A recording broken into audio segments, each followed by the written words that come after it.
It's sorted. There's two different forms. They're exactly the same. One is just sorted by your team number.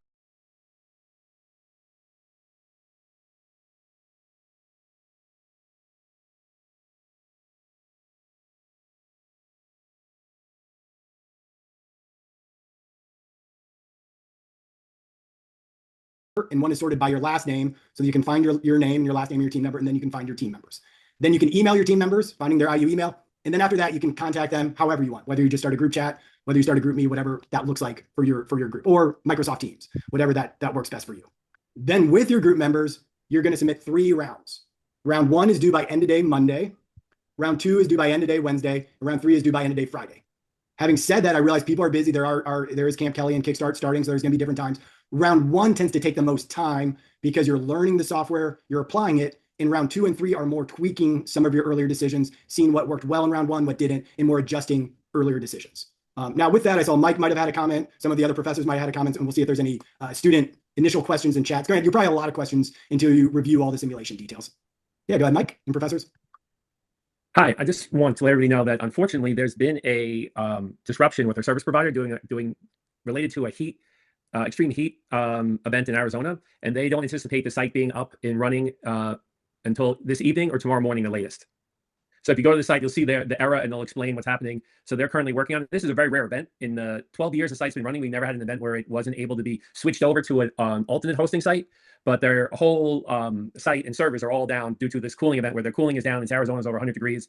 So there will be a slight delay until when you can access. We'll email all the students directly once that access is regained. Okay. Thanks for that information, Mike. Yeah, we've never had this issue before. We've used a simulation for a number of years. So the good news is all of these videos, they're accessed through our site, but they're on YouTube. So I'm assuming all the videos, the manual on how to do it, you should be able to access all of that today. So focus today on the pre-work, understand it, read it like it's a case, understand all the case information. And then hopefully by the time, assuming you're not waking up at 4 a.m. tomorrow to start this, assuming by the time you're ready to do the round 1 practice and then start connecting with people, hopefully it's ready by tomorrow. Hey, Kent, chime in. Yeah, this has never happened before. We've been using this sim for 12 years, I think. And secondly, I think it's a blessing in disguise because I think what happens a lot of times is students don't utilize the rich materials that are available that help you understand how to play the game.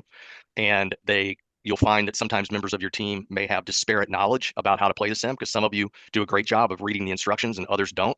So don't play the sim until you get the free get out of jail card that tells you exactly how to play it. And then you can also watch the great videos that Mike, who's a former New York stage actor, has produced in order to help you understand the simulation. So take this time to really dig in and then hold your teammates accountable. Before you started engaging with them about the sim, did you do a practice round? Did you read the thing? If they say no, say, come back when you're ready. Because people that don't do that are going to be worse than useless. They're just going to hold you back. So make sure that everybody has done the pre-work before you waste your time engaging with each other. Mike, did you have another comment? Sorry, I just forgot to lower my hand. No problem. Hey, one other comment really quick. Mike would probably tell you this. Our teams over the years have had the highest scores ever recorded on this simulation. So no pressure. Hey, for context too, right? John, Mike, you can speak to this. This simulation is done with universities around the nation, maybe the world. Globally. Yeah, including graduate programs, right? So people like, mid-career, so on and so forth, which I think speaks even higher of our students, right? When they've been some of the best scores. Mike, is that all yeah, accurate, correct? You're tops in the United States. Unfortunately, one school in the world does beat you, which is the university, the Copenhagen School of Business in Denmark. But to be fair, it's the graduate students playing the simulation. So as far as undergraduate performance, you're tops in the world. We'll take it. Nice. All right. Apples to oranges there. Doesn't count. You say tomato, I say tomato. Yes. And just one comment, you don't need to go back to that, but just so you know, for your submission, so as you learn Canvas, so again, about half the students already use Canvas a lot, a little less than half had before. What you'll see in a lot of Kelly classes, most of your Canvas assignments are hard submission in Canvas. Some aren't though. Some will say this is due in Canvas and you won't necessarily see a grade right away if it's manually graded. And others like this, there is no Canvas. So what you'll see, there is no Canvas assignment. What's in Canvas is just a reminder essentially saying, submit round 1 by Monday, round 2 by Wednesday, round 3 by Friday. So there is no Canvas grade. There is no Canvas deliverable. It's just submitting it within the simulation. So obviously if we're in a smaller class, I can remind students and it's much easier to have discussion in a 30 or 40 person class, but just know submitting the simulation data, the numbers that you're typing in, that's all you need to submit for each round, as well as you'll see the other information within the simulation software. All right, so here you can see the simulation screen. Again, solo round, that's what you'll be working on tomorrow, maybe into Saturday, and then hopefully Sunday and Monday, or maybe even Saturday, Sunday, and Monday, you'll start moving over into that simulation round 1 for your team. And as mentioned, we typically just call it business simulation in case we change the content, but it's automotive business simulation. Now today, focus on the pre-work since you can't start the simulation until tomorrow. But biggest mistake students make is just starting, clicking on it, testing it out, proceeding without spending the time to do that analytics and that pre-work, which you can't do today for good and bad. So use that critical thinking. We've seen this class be great at critical thinking, great at picking up and learning this new software and skills where about half the class hadn't used a lot of this new technology before. So now's your time to take that a step further, to implement it in this business simulation. Hey, Kent, chime in here really quickly. So one of the things is that you don't have to have any knowledge of the car industry to play this successfully. Everything that you need to know is contained within the simulation. And I actually think it's a mistake to overlay what you think you know about the automobile industry in the real world onto the simulation, because it's a simulation. So I always say, live in the sim. It's like when you go and play, I'm not a gamer, my son was, I know Kent's an active gamer, but you're in that surround, that's where you live. That's the reality in which you are. The simulation is exactly the same way. So don't worry if you don't know anything about cars or anything like that, it doesn't matter. Everything that you need to know and succeed is in that simulation. And you also have robust materials for helping you to understand how to engage with it. Yeah, no simulation will be identical to the real world for various reasons. Maybe it's on purpose that there's some numbers that are tweaked. Maybe it's certain limitations to simplify something. So yeah, that's a really good call. Use what's in the simulation, use it to your advantage in some cases. I've got just one quick comment. What you're going to see is that academics is largely an individual sport. You work for your own grade, you do your own performance. And a lot of what you've probably done in high school and even, as you get to Kelly and in college is going to be, assessing yourself in your own ability. But what makes a sim fun is that it replicates the real world. And the real world is not a individual sport. It's a team sport all the way. Business certainly is. We talked a little bit about that when we went through the case, that we have a certain content expertise, but we have to reach across to other functions. And so I think this is great. Just keep that in mind as you're working through the sim. This is a team sport, not an individual exercise. And so take advantage of that socialization aspect and have fun with it. The other thing, you guys don't know this yet, but a skill that many Kellys acquire as they go through their 4 years here is in group situations, divide and conquer. So they split things up. Somebody takes the finance portion, another person takes the marketing portion, whatever. Don't do that. Work on it collaboratively and be sure that your decisions are joint decisions, that each of you has had input, because you'll get a better outcome if you do that. So since you don't know about it, pretend I didn't say it, but divide and conquer doesn't work very well in Sims. Yeah, so I already mentioned this a little bit. Again, throughout Kelly, you will have traditional cases that you pre-read, then maybe you present, maybe you deliver a write-up, and then simulations are essentially reading a case, so you don't want to skip doing that prep work, but then in real time, that's going to look different. Maybe it's during a 1-hour class period. Maybe it's like this. Maybe it's over a week. You have these real-time rounds of some sort, implementing those decisions. And then the great part about it, you can see the results of your actions. And then in some classes, you'll also deliver a write-up, which isn't really the case for this, but you might also deliver a presentation or write-up afterwards as well. So again, with this is focused on the automotive industry. Please, I don't know why I can't say that word right now. I'm just going to skip it. So focus on the data that's in the simulation. Some of it will align with your expectations. Some of it may not for whatever reason. You are competing against your peers, and that's what makes this fun for this course. And so what you're going to see when we review round 1, 2, and 3, we're going to see where you are. We're going to share the top number 1 team from each of these 12 divisions. We have Camp Kelly, we have Kickstart, and then we just have 10 other arbitrary divisions, just so we can make smaller groups so that we have this winner from each round to make it a little more fun and competitive. And then already mentioned, and Janae, I think you can maybe flash forward one more icon. I forget if I have on this or not, but an integrated approach. We've mentioned this numerous times. We would all be working together, not just on a weekly basis, on a daily basis. If we're kicking off a new product launch, expanding to a new market, don't work in isolation. Everything, though, is a trade-off. So what you're going to see in this simulation, in this example, is not giving something away specific to this simulation. This is just a general example. But you would love to do everything. You would love to have the fastest car, an EV is this example, an EV battery that is the cheapest, that charges the quickest, and goes the longest distance. Is that possible? Of course not. And so here you can see just a couple articles about challenges with electric vehicles and their batteries. Everything's going to be a trade-off. If you want something that charges quicker, there's a cost component. If you want it to go longer distance, there's a cost component. There's also some defects and some recalls and some other challenges. So maybe you have to invest some money on quality control or operations and supply chain. So you can't do everything you want, because one of those constraints, maybe it's the bottleneck, but maybe one of those constraints is money and finances and cost as well. And so you will have to make decisions, and everything is going to have some sort of trade-off. And to keep you focused, again, usually if you're on the job and you have an annual review, you may have about 5 different goals that you have, maybe up to 10, but you might have 5 different goals and you'd be rated on 5 or so goals. For this, we are trying to just keep it simple and straightforward so that we can rank the teams and have you focused on one objective, and it's maximizing share price For a company, that's a great goal to focus on. That's going to maximize stockholder value. That's most likely aligning with maximizing profit and all those other financial components, those operational efficiencies, those marketing objectives we talked about in our different classes over the past week or two. So here's a recap, not necessarily anything new on the left side here, just reviewing the timeline. On the right side, again, the information is all out there on Canvas for you to review. You can find your teams after class, start contacting your teams. In the simulation, you're all essentially sharing the content, the numbers you're submitting. So it's up to you about exactly how physically you want to do that. Maybe you're screen sharing, maybe you're deciding it up front and someone's submitting it. It's really up to you about how you decide how to work together on that. Great. We're ready to focus in on how you're going to get your team together. You've got this goal of first going into the sim and working on it yourself. Make sure that you understand how it works. You understand more about the industry that's in the simulation, not the external industry. And then you need to talk to your team and make decisions together. How are we going to approach our work as a team? And eventually you do want to meet each other in person. I've asked you a couple of times to put this on your calendar. Some of you, it might be new to use a personal calendar. So try the calendar app or some other way that you can remember to meet up with us next Thursday and meet up with your teammates at the same time. Some of you are in the JLLC, and sadly, that is the one thing that's happening at the same time at Kelly that we cannot work around. So you might not be able to meet up with your team in person at the time that we're doing our in-person meetup for X170, but you can still set up a time to talk with your team online and then meet them in person when you get to Kelly.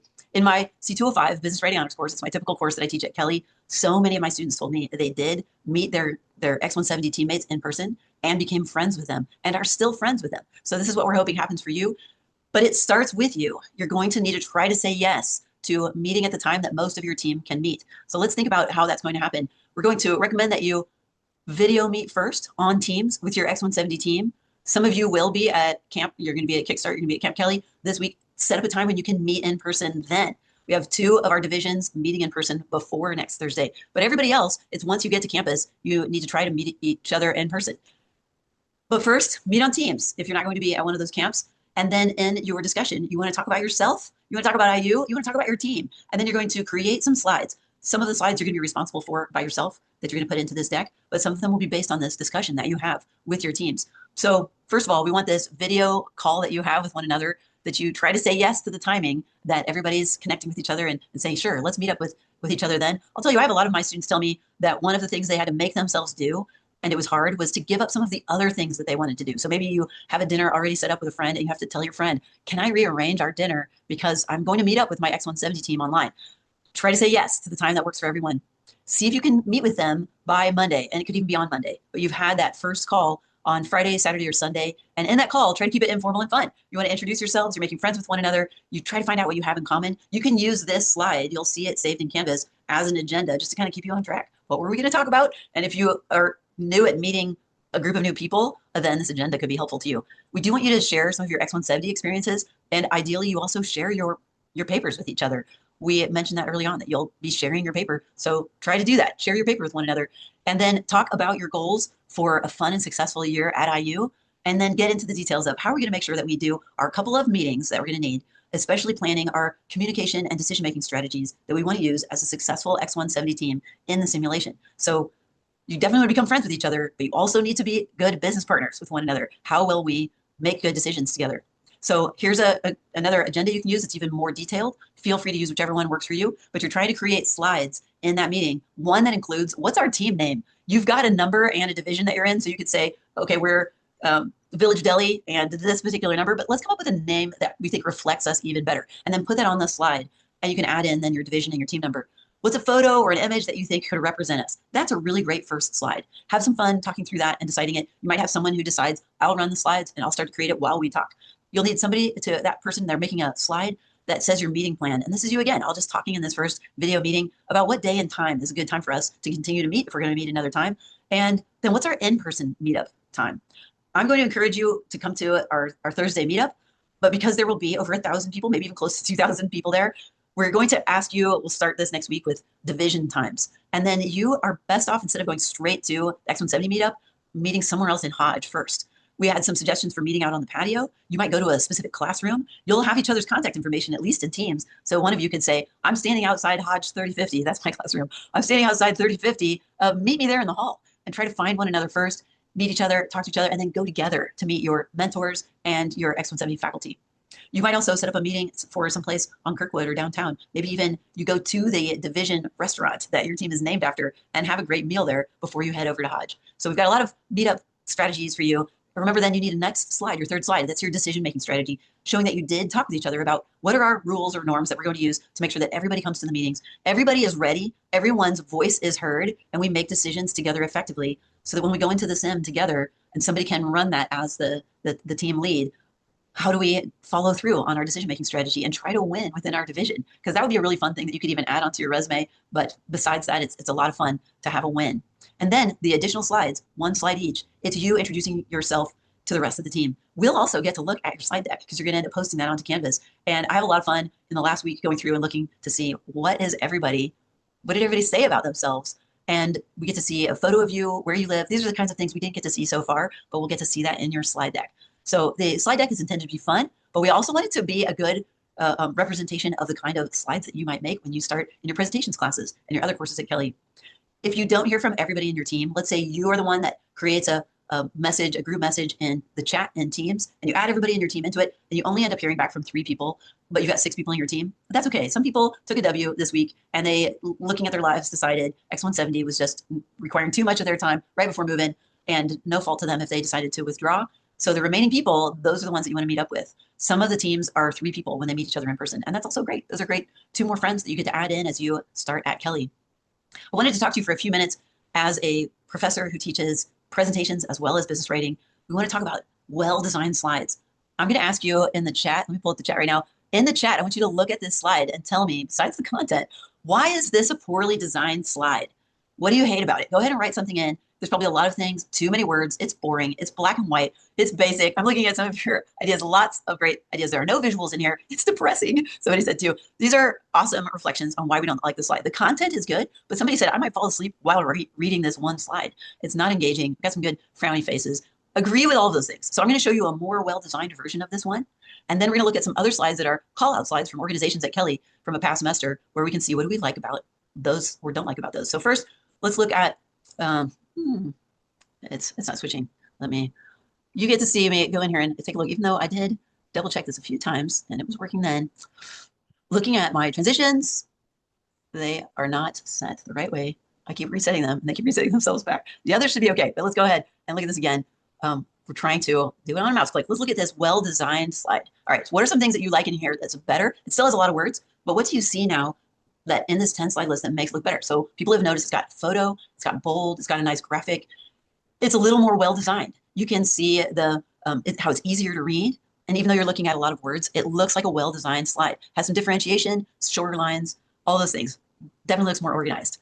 Let's look at some call-out slides. Now I want us to do some pros and cons. First, what do you not like about this slide? Let's put the disadvantages, and then we're going to put some advantages. What do you like about it? First, what do you not like? Monochrome. It's only got 2 colors in it.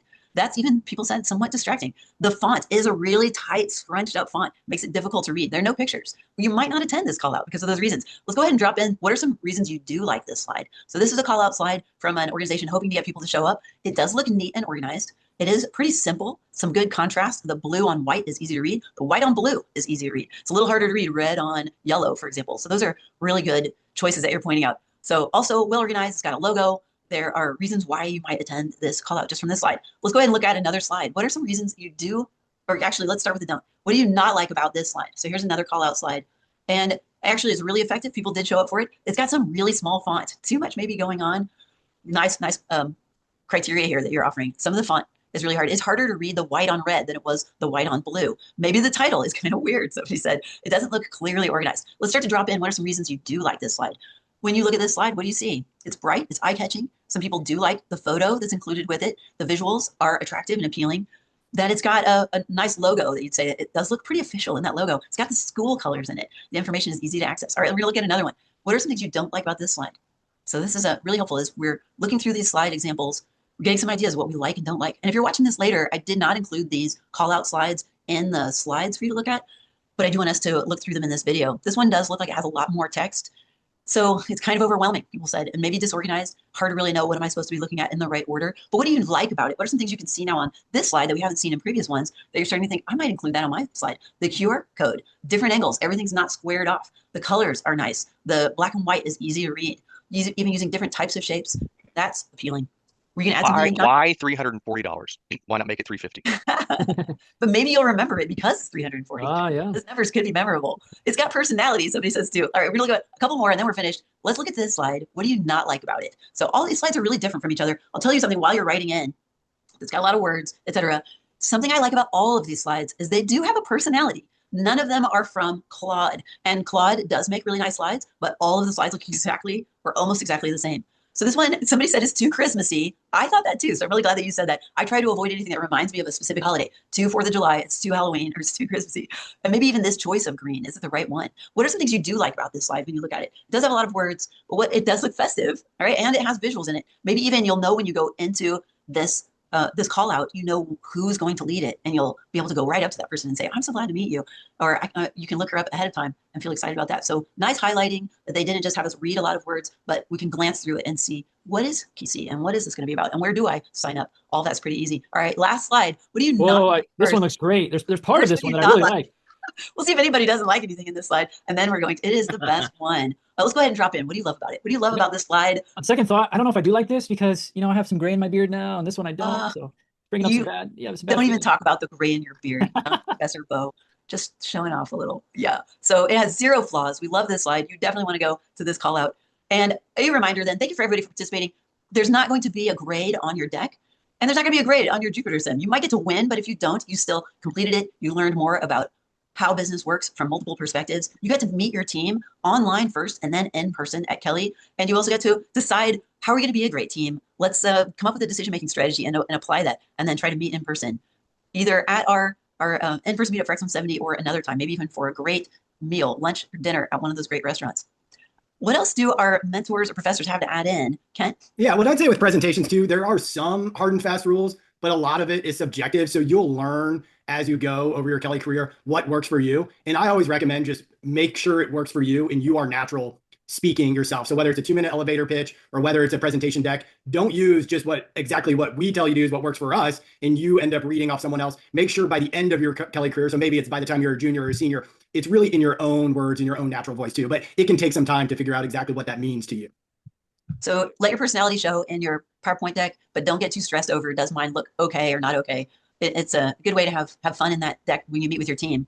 And we did get the question, Kent, if you don't mind saying one more time, on Canvas, where will students find out what team they're in, and where do they look on Teams? Yeah, so it's at the very top of Canvas. It's not necessarily on Teams. So again, Canvas is our primary hub for all class content. Teams is our communication channel for messaging people, but Canvas is where all the content to download, to see. So it's at the very top of Canvas. I could copy and paste something from Canvas, but it's not really the best. I'd have to take a screenshot. But let me go and do something right now that might be somewhat beneficial without changing over. So at the very top of Canvas, again, this isn't perfect, but very, very top of Canvas, before you get to our course calendar, there is essentially a section of 5 or so links. There already was the syllabus, the link to this Zoom room, which of course you know that since you're here, and then another link or 2. We've just added a new link and 2 links below it, one to the team simulation, and then a second one to download your team. I'm not sure if those links, it looks like they might work. I'm not sure if those links will work from this group chat in Zoom through Canvas right now, but that's exactly what it looks like on Canvas. It might work. It looks like the hyperlink might work, but it's at the very top of Canvas right now. Awesome.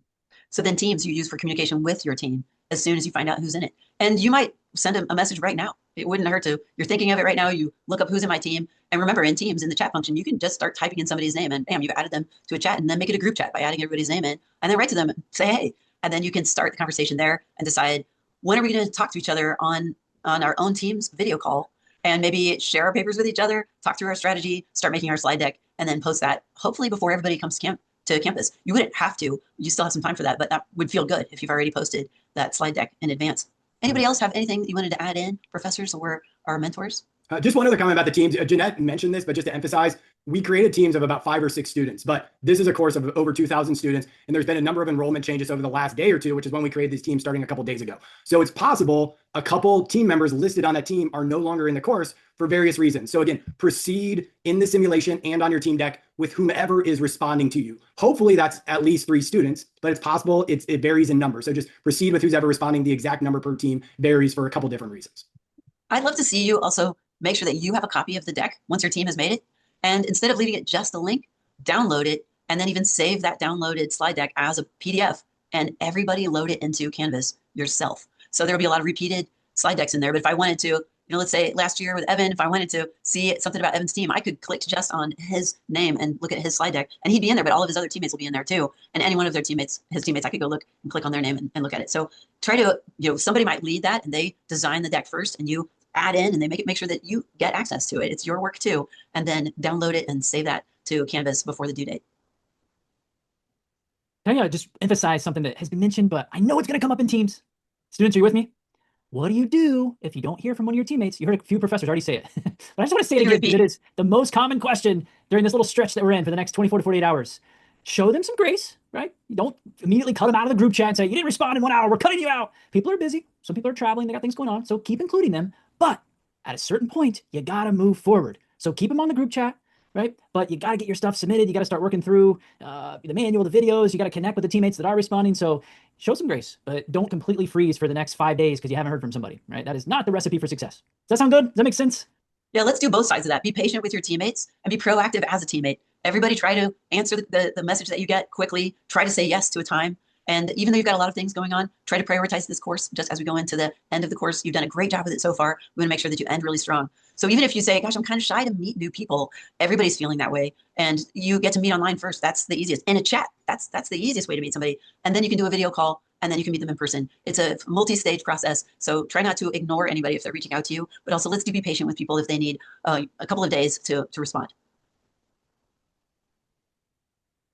Very good.